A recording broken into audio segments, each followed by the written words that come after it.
자, 오늘 우리에게 주시는 기도 제목으로 또 오늘 한 주를 시작합니다. 따라하시겠습니다. 복음의 등불을 가진 자가 되게 하시고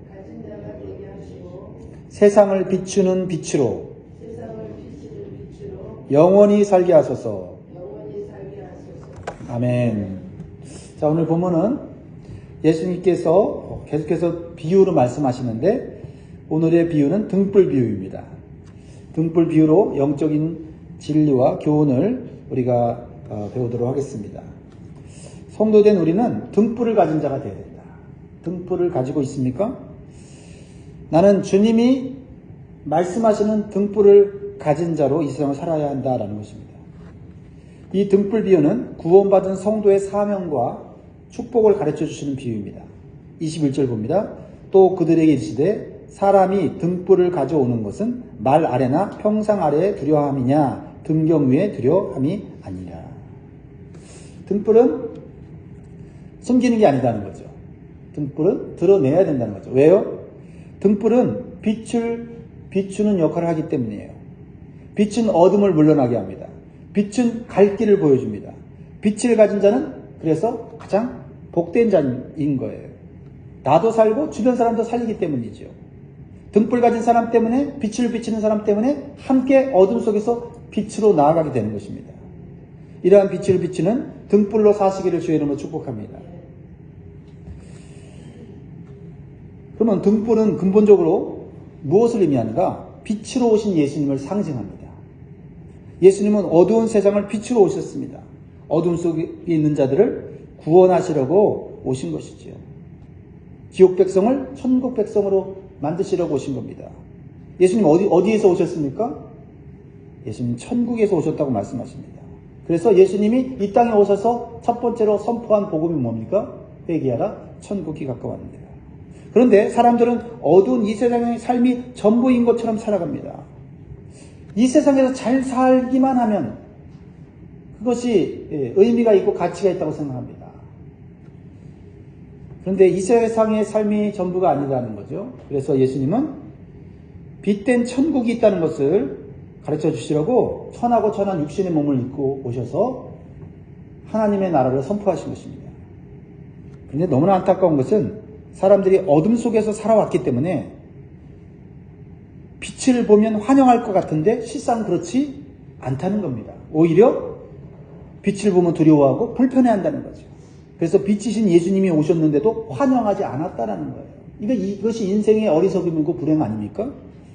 요한복음 1장 9절에 보면 참빛 곧 세상에 와서 각 사람에게 비추는 빛이 있었나니 그가 예수님이 세상에 계셨으며 세상은 예수님으로 말미암아 지은 바 되었을 때 세상이 그를 알지 못하였고 자기 땅에 오매 자기 백성이 영접하지 아니하였다라고 말씀하고 있어요.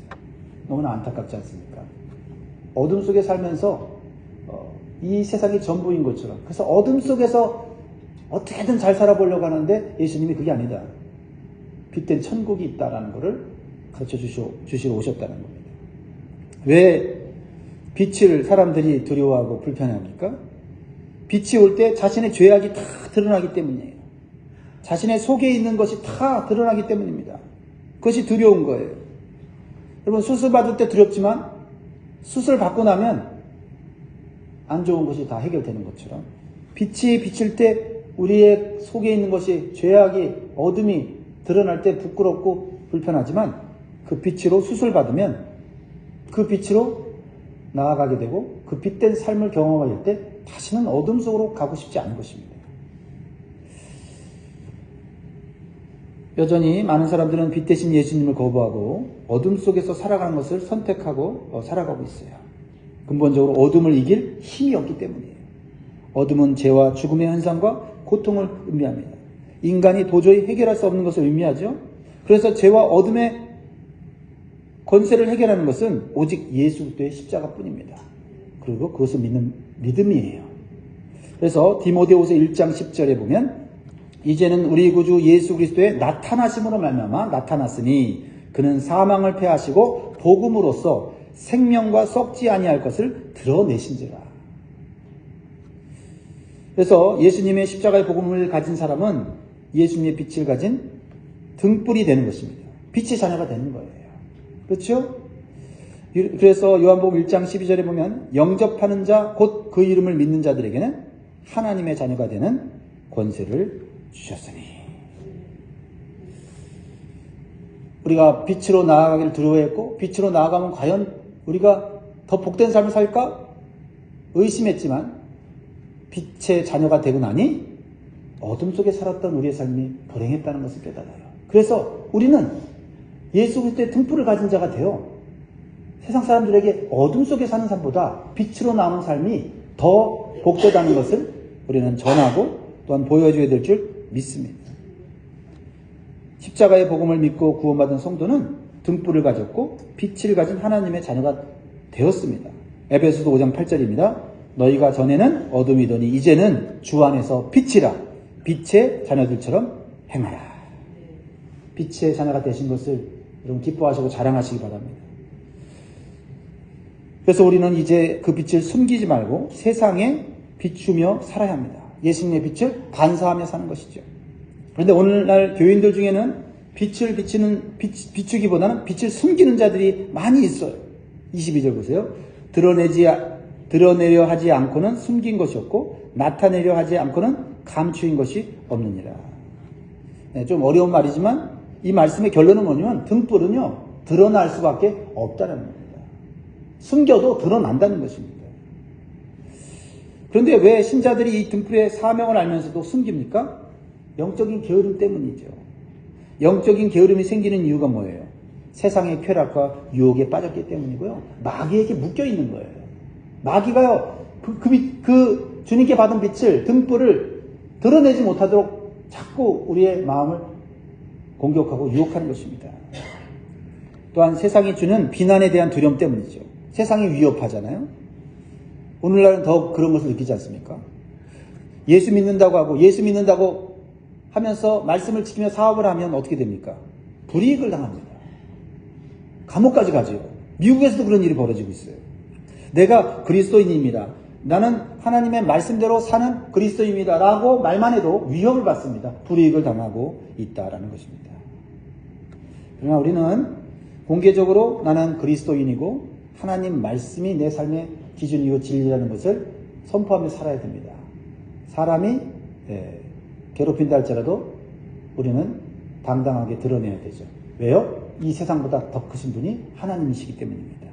하나님께 인정받고 하나님 앞에 보호받은 자가 되어야 될 것입니다. 하나님은 우리가 어두운 세상에 빛으로 드러나기를 원하세요.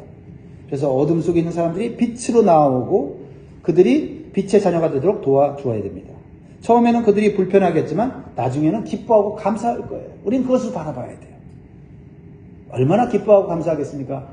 영원한 삶을 살게 되었다는 것을 깨달았을 때 그들이 미안합니다. 죄송합니다. 내가 어둠 속에 살면서 당신을 괴롭혔습니다. 이 세상의 삶이 전부인 줄 알았습니다.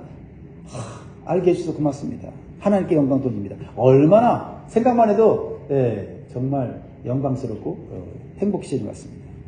쉽지는 않지만 그러나 결과는 분명히 하나님이 책임져 주십니다. 기억하십시오. 여러분은 이미 등불을 가졌습니다. 그래서 성도가 빛의 역할을 하지 못할 때 나도 죽게 되고 주님께 책망받게 된다는 것이죠. 그러나 우리가 빛의 역할을 하게 될 때 우리는 더욱 빛나는 존재로 하나님 만들어 주실 줄 믿습니다. 자, 빛의 역할을 해야 되죠. 어떻게 합니까? 세 가지 기억하시면 좋겠어요. 주님이 말씀하신 것 착한 행실입니다. 우리는 착한 행실, 선행을 행해야 되죠. 하나님의 사랑을 통해서 하나님을 보여줘야 돼요. 하나님 살아계신 계신 것을 어떻게 보여줍니까? 선행을 통해서, 선행의 빛을 통해서 드러낼 수가 있지요. 마태복음 5장 16절 이같이 너희 빛을 사람 앞에 비치게 하여 저희로 너희 착한 행실을 보고 하늘에 계신 너희 아버지께 영광을 돌리게 하라. 두 번째는 어떻게 빛의 역할을 합니까? 복음 전파죠. 직접적인 복음 전파예요.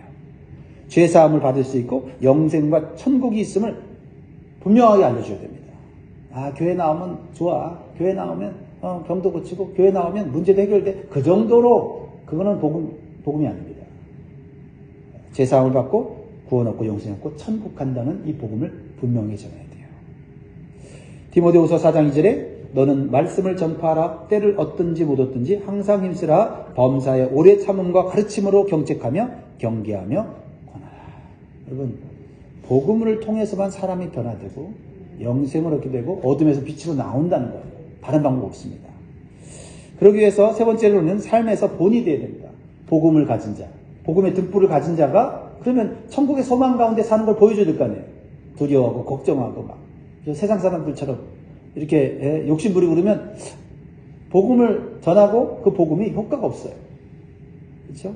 그리고 또 핍박과 환란이 올 때도 우리가 그 핍박과 환란으로 인하여 낙심하고 절망하는 것이 아니라 오히려 더욱더 하나님 앞에 가까이 가는 모습을 볼 때 야, 저 사람이 전한 복음이 진짜구나. 천국이 진짜 있구나. 영생이 진짜 있구나. 하나님이 진짜 있구나 하면서 그들의 삶 가운데 빛을 비치게 되는 줄 믿습니다. 무엇보다도 우리가 이러한 믿음으로 이 세상에서 사명을 잘 감당하기 위해서는 말씀을 듣는 귀가 열려야 돼요. 그래서 말씀이 계속 공급돼야지 힘이 납니다. 그래서 23절에 들을 귀 있는 자는 들으라 이렇게 말하고 있어요. 여기서 들을 귀는 말씀을 듣는 귀예요. 듣는 귀에도 영적인 수준이 다르지요? 어제 우리가 같이 나눴지 않습니까? 마가복음 4장 20절에 좋은 땅에 뿌렸다는 것은 곧 말씀을 듣고 받아 30배와 60배와 100배의 결실을 하는 자니라. 말씀의 씨가 하나 떨어졌는데 어떤 사람은 30배, 어떤 사람은 60배, 어떤 사람은 100배의 열매를 맺는 거예요. 왜 그래요? 듣는 영적인 수준이 다른 것이죠. 믿음의 수준이 다른 것입니다. 말씀은 귀를 통해서 마음속으로 들어가요. 그래서 귀가 열려야 돼요. 모든 사람의 귀가 열리는 게 아닙니다. 말씀을 듣는다고 귀가 열리는 것이 아니에요. 말씀을 들어도 무슨 말인지 모르는 사람들이 있어요. 깨닫지 못하는 사람이 있죠. 그래서 말씀의 귀가 열려면 일단 말씀을 사모해야 돼요. 사모해야 돼요. 그렇죠? 목마른 사슴이 물을 갈망하듯이 말씀을 사모해야 돼요. 그렇지 않고 세상의 소리, 세상의 어떤 내 귀를 간지럽게 해주고 시험케 해주는 그런 세상적인 말을 자꾸 간절히 사모하면 하나님 말씀은 안 들어오는 거예요. 하나님 말씀을 간절히 사모하고 세상의 말들을 조심해야 된다. 그래야만 귀가 열리고 말씀이 깨달아져요. 그리고 말씀이 깨달아지면 하나님의 은혜가 공급되는 겁니다. 그래야지 세상을 이길 힘도 생기고 죄를 이길 힘도 생기고 말이죠. 핍박 가운데서 견딜 힘도 생기는 거예요. 말씀의 귀가 열려야 됩니다. 들은 말씀을 우리가 깨닫고 그 다음에 뭐예요? 순종할 때 더 큰 복을 누린다. 말씀이 깨달을 때 은혜가 있잖아요. 근데요, 말씀을 깨닫고 순종하면 더 큰 복을 누린대요. 그게 24절 말씀입니다. 같이 읽습니다. 시작. 또 이르시되 너희가 무엇을 듣는가 스스로 삼가라. 너희의 헤아리는 그 헤아림으로 너희가 헤아림을 받을 것이며 더 받으리니. 여기서 헤아린다는 건 뭘 헤아리는 거예요? 하나님의 말씀을 헤아리는 거고 그 말씀을 통해서 하나님의 마음을 헤아리는 거예요. 하나님의 마음을 알면 알수록 하나님 말씀을 깨달으면 깨달을수록 너희가 더 많이 받을 것이다. 깨달은 것보다 더 많이 복을 받을 것이다. 참 놀라운 말씀이에요. 저는 이 24절 말씀을 묵상을 좀 오래 하면서 은혜를 받았어요. 힘을 얻었어요. 우리가 들은 말씀을 다시 읽고 되새김질을 하면 그 의미가 더욱 크게 깨달아지게 되고 또 순종함으로써 더욱 풍성한 은혜를 누리게 된다라는 것입니다. 그러나 말씀을 듣고 지식으로만 마음에 이렇게 갖고 있죠. 그러면 그 마음에 있는 그 지식은 순종함이 없을 때 빼앗기게 된다는 거죠. 이게 영적인 원리예요. 자, 25절 보세요. 있는 자는 받을 것이요 없는 자는 그 있는 것까지 빼앗기리다. 있는 자는 뭐예요? 말씀이 있는 자예요. 근데 말씀이 그냥 지식적으로 있는 게 아니라 그 말씀이 내 삶에 순종함으로 실천함으로 그 말씀이 역사할 때 더 많은 은혜를 주시는데 말씀이 있는데 어떤 말씀은 지키고 어떤 말씀은 안 지키고 그럼 안 지킨 말씀은 어디에 있어요? 그냥 마음속에 있는 거 아니에요. 그것도 있는 건데 그 있는 것까지 어떻게 해요? 빼앗긴다라는 거예요. 하나님 말씀은요. 듣고 깨닫고 뭐까지 가야 돼요? 지키는 것까지 갈 때 내 것이 되는 거예요. 할렐루야. 그래서 새해에는 하나님께 주신 말씀 빼앗기지 않도록 힘쓰십시오. 더욱 말씀을 읽고 묵상하시고 순종함으로써 그 말씀이 내 것이 되고 피와 살이 되고 그렇죠? 양식이 되고 내 삶의 능력과 지혜가 되기를 주의 이름으로 축복합니다.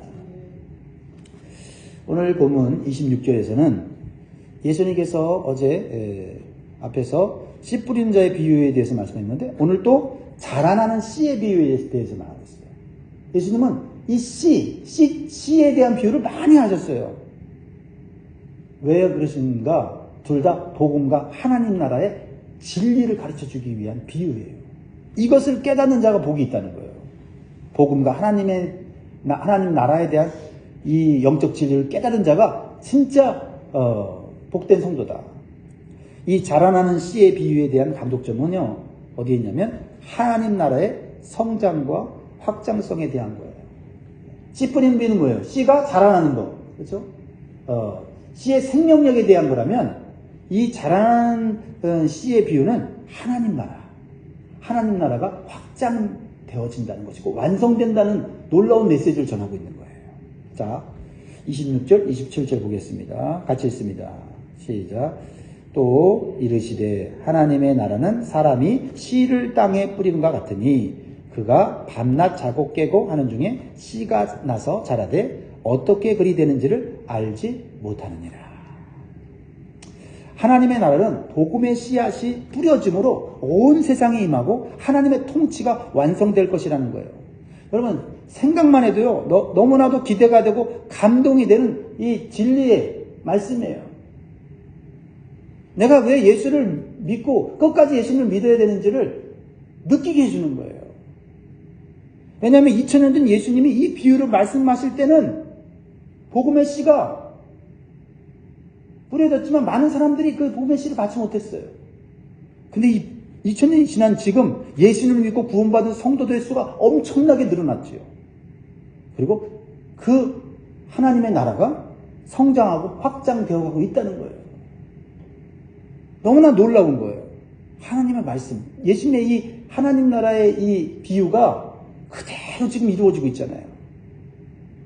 아직 하나님의 나라는 완성되지 않았지만 이제 곧 반드시 완성될 거예요. 거기에 우리가 포함되어 있다는 거예요.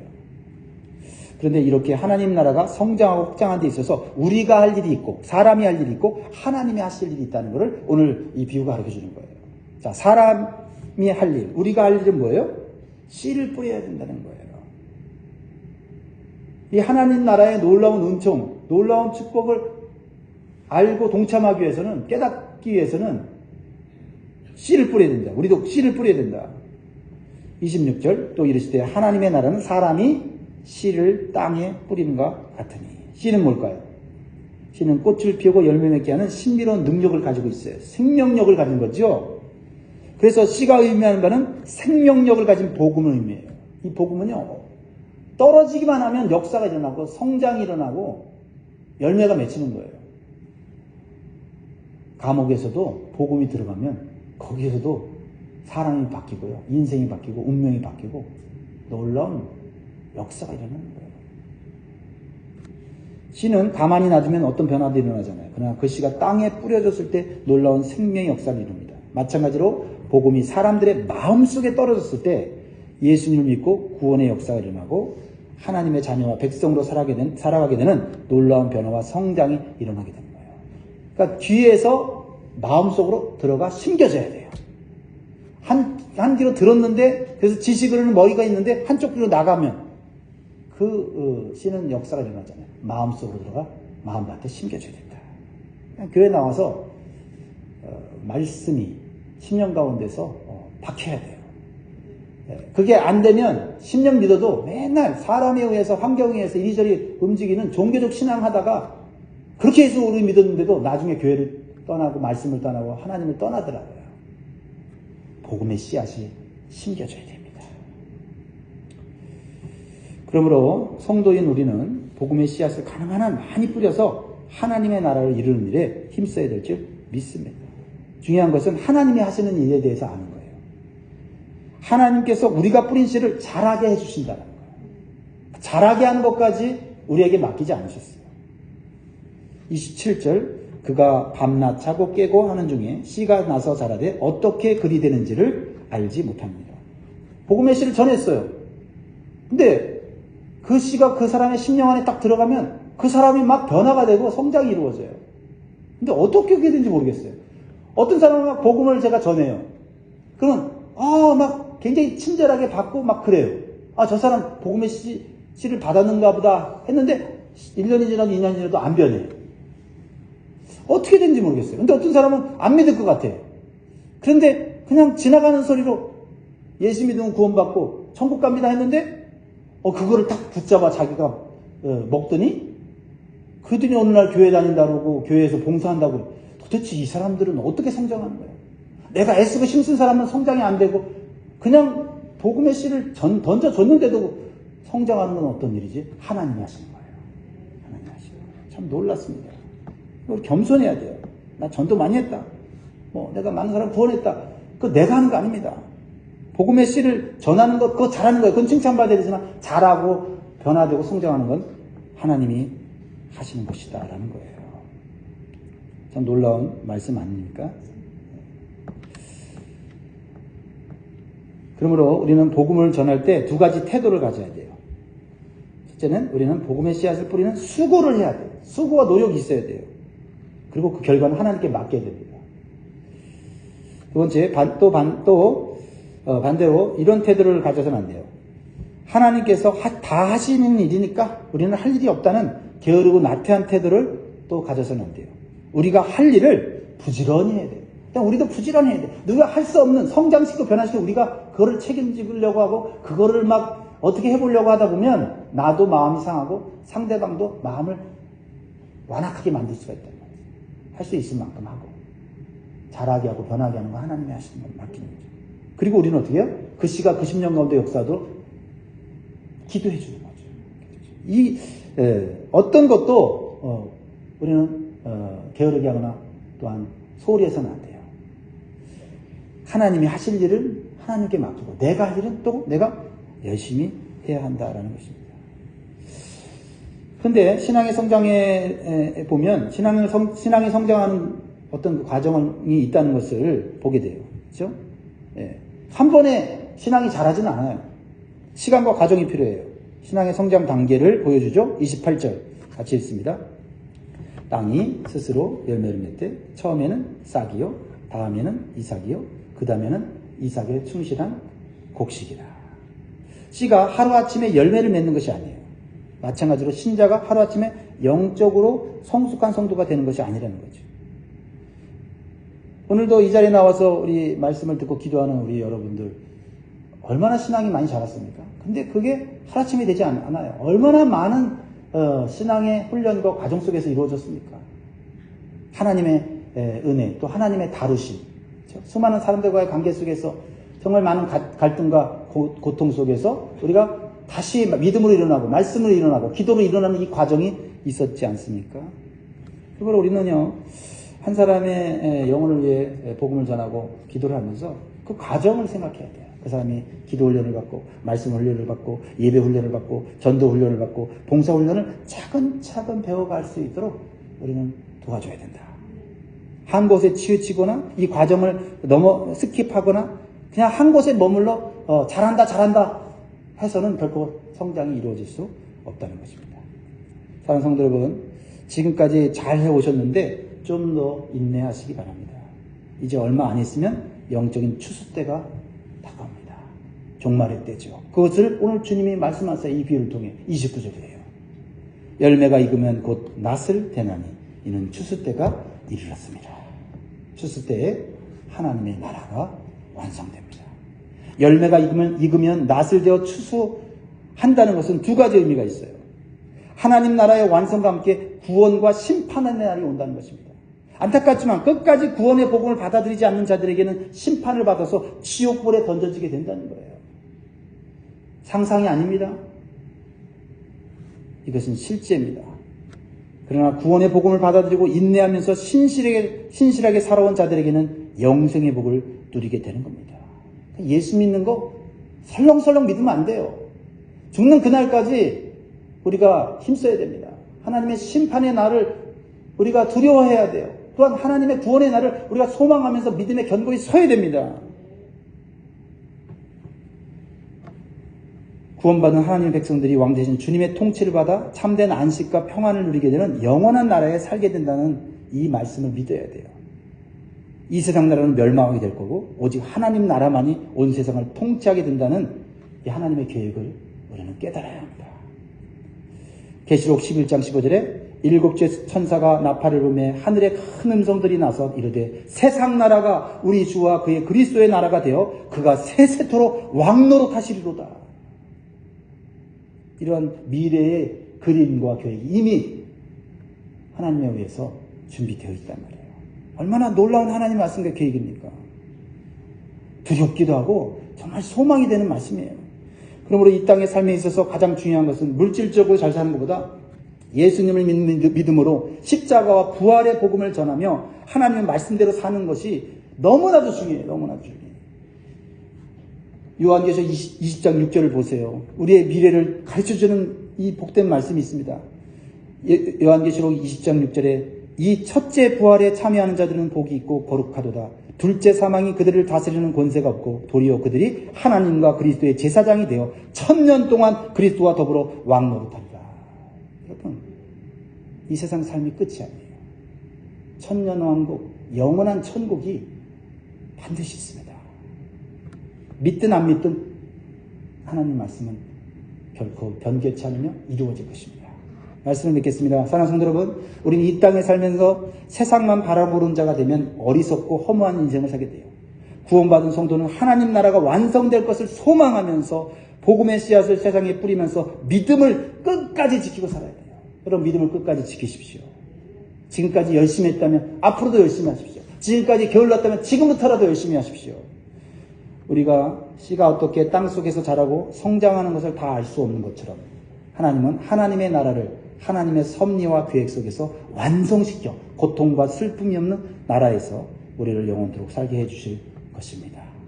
그러므로 오늘도 오늘이라는 힘든 삶을 잘 이겨내시고 천국 소망 가운데 기쁨으로 선하고 아름다운 삶을 이루어 가시기를 주의 이름으로 축복합니다. 기도하겠습니다. 먼저